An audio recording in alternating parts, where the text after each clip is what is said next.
Trump ഫോണിൽ വിളിച്ച് ശകാരിച്ചിട്ടും Israel യുദ്ധം നിർത്താത്തത് എന്തുകൊണ്ടാണ്? ഒരു വശത്ത് സമാധാന ചർച്ചകൾ നടക്കുമ്പോൾ മറുവശത്ത് ഇറാനും ഇസ്രയേലും പരസ്പരം ബോംബുകളും മിസൈലുകളും വർഷിക്കുന്നു. ലോകത്തെ മുഴുവൻ നാശത്തിലേക്ക് തള്ളിവിടുന്ന ഈ യുദ്ധം ശരിക്കും നിയന്ത്രിക്കുന്നത് ആരാണ്? അമേരിക്കയോ അതോ ഇസ്രയേലോ? ഇതിനായി എത്ര കോടികളാണ് ഇവർ ഒഴുക്കുന്നത്? ഇറാന്റെ തെക്കു പടിഞ്ഞാറൻ നഗരമായ മഹ്ഷറിലുള്ള പ്രമുഖ ഇന്ധന ഉൽപാദന കേന്ദ്രമായ കരുൺ പെട്രോകെമിക്കൽ കോംപ്ലക്സിന് നേരെ ഇസ്രയേൽ അതിശക്തമായ വ്യോമാക്രമണം നടത്തി. ഇറാന്റെ സാമ്പത്തിക നട്ടെല്ല് തകർക്കുക എന്നതായിരുന്നു ഇസ്രയേലിന്റെ ലക്ഷ്യം. ആക്രമണം നടന്ന് മണിക്കൂറുകൾക്കകം ഇറാൻ തിരിച്ചടിച്ചു. നൂറുകണക്കിന് ബാലിസ്റ്റിക് മിസൈലുകളാണ് ഇറാൻ ഇസ്രയേലിലേക്ക് തൊടുത്തുവിട്ടത്. ഇസ്രയേലിലെ പ്രധാന നഗരങ്ങളും വ്യോമതാവളങ്ങളും ലക്ഷ്യമിട്ടായിരുന്നു ഈ മിസൈൽ വർഷം. യുദ്ധം അവസാനിച്ചു എന്ന് കരുതിയിടത്തു നിന്നാണ് വീണ്ടും യുദ്ധത്തിലേക്ക് പശ്ചിമേഷ്യ നീങ്ങുന്നത്. ഈ യുദ്ധം കേവലം മിസൈലുകൾ തമ്മിലുള്ള പോരാട്ടമല്ല. ഇതിനു പിന്നിൽ ഭീമമായ പണമൊഴുക്കുണ്ട്. നമുക്ക് ആ കണക്കുകൾ നോക്കാം. യുദ്ധത്തിനായി ഇസ്രായേൽ ചെലവഴിക്കുന്ന പണത്തിന്റെ കണക്കുകൾ ഞെട്ടിക്കുന്നതാണ്. ഇറാനുമായുള്ള ഈ യുദ്ധത്തിനു വേണ്ടി മാത്രം ഇസ്രായേലിന് ഇതിനകം 11 ബില്യണിലധികം ഡോളർ ചെലവായി കഴിഞ്ഞു.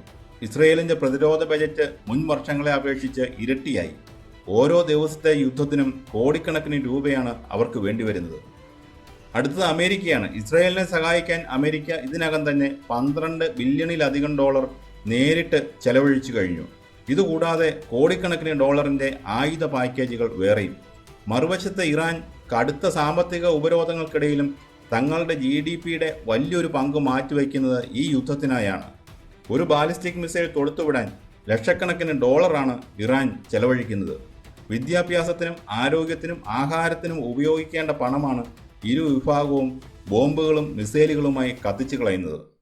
ഈ കോടികളുടെ കളിയിൽ യഥാർത്ഥ വില നൽകുന്നത് ആരാണ്? അധികാരമില്ലാത്ത സാധാരണ ജനങ്ങൾ.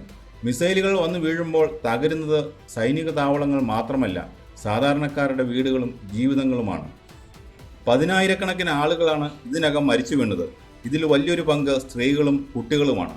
ലക്ഷക്കണക്കിന് ആളുകൾക്ക് സ്വന്തം വീട് നഷ്ടപ്പെട്ടു.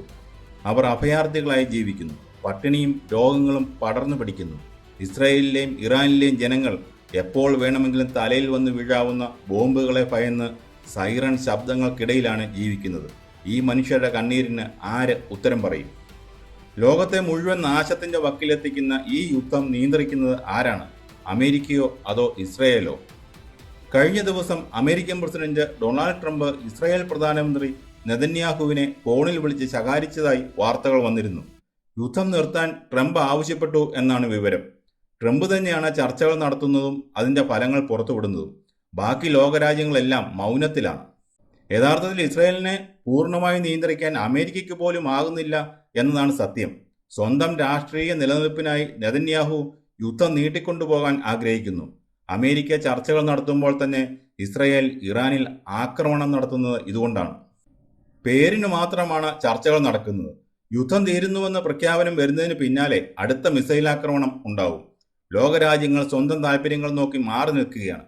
റഷ്യയ്ക്കും ചൈനയ്ക്കും പശ്ചിമേഷ്യയിൽ അമേരിക്കയുടെ സ്വാധീനം കുറയുന്നതിലാണ് താല്പര്യം.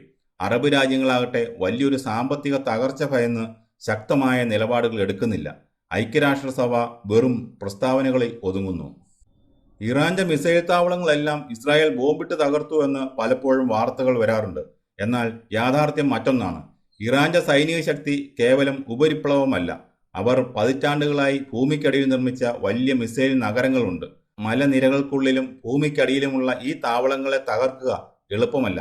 കൂടാതെ ഇറാൻ സ്വന്തമായി ആയുധങ്ങൾ നിർമ്മിക്കുന്ന രാജ്യമാണ്. അതുകൊണ്ട് എത്ര തകർത്താലും അവർക്ക് വീണ്ടും മിസൈലുകൾ ഉൽപ്പാദിപ്പിക്കാൻ കഴിയും. സംഘർഷം ഈ രീതിയിൽ മുന്നോട്ട് പോയാൽ നാളെ എന്ത് സംഭവിക്കും? 3 സാധ്യതകളാണ് നമ്മുടെ മുന്നിലുള്ളത്. സാധ്യത 1, പൂർണ്ണമായ പ്രാദേശിക യുദ്ധം.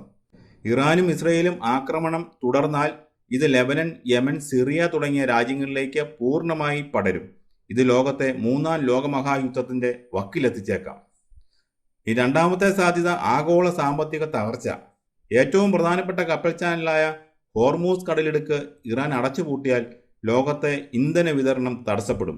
ഇന്ത്യ ഉൾപ്പെടെയുള്ള രാജ്യങ്ങളിൽ പെട്രോൾ, ഡീസൽ വില കുതിച്ചുയരും. അത് വലിയ വിലക്കയറ്റത്തിന് കാരണമാകും. സാധ്യത 3, ആയുധങ്ങൾ നിഷേധിക്കൽ. അമേരിക്ക ഇസ്രയേലിനുള്ള ആയുധ സഹായം പൂർണ്ണമായി നിർത്തിവെച്ചാൽ മാത്രമേ നെതന്യാഹുവിന് യുദ്ധം നിർത്തേണ്ടി വരൂ. എന്നാൽ ലോക രാഷ്ട്രീയ സാഹചര്യങ്ങൾ വെച്ച് അതിനുള്ള സാധ്യത കുറവാണ്. യുദ്ധം പ്രഖ്യാപിക്കുന്നത് എളുപ്പമാണ്, എന്നാൽ അത് അവസാനിപ്പിക്കുക എന്നത് പ്രയാസമാണ്. നേതാക്കൾ എയർ കണ്ടീഷൻ ചെയ്ത മുറികളിലിരുന്ന് ചർച്ചകൾ നടത്തുകയും യുദ്ധത്തിന് ഉത്തരവിടുകയും ചെയ്യുമ്പോൾ ജീവൻ നഷ്ടപ്പെടുന്നതും യാതനകൾ അനുഭവിക്കുന്നതും സാധാരണക്കാരാണ്. പശ്ചിമേഷ്യയിലെ ഈ തീ എന്ന് കെട്ടടങ്ങുമെന്ന് ആർക്കും ഇപ്പോഴും ഒരു നിശ്ചയവുമില്ല.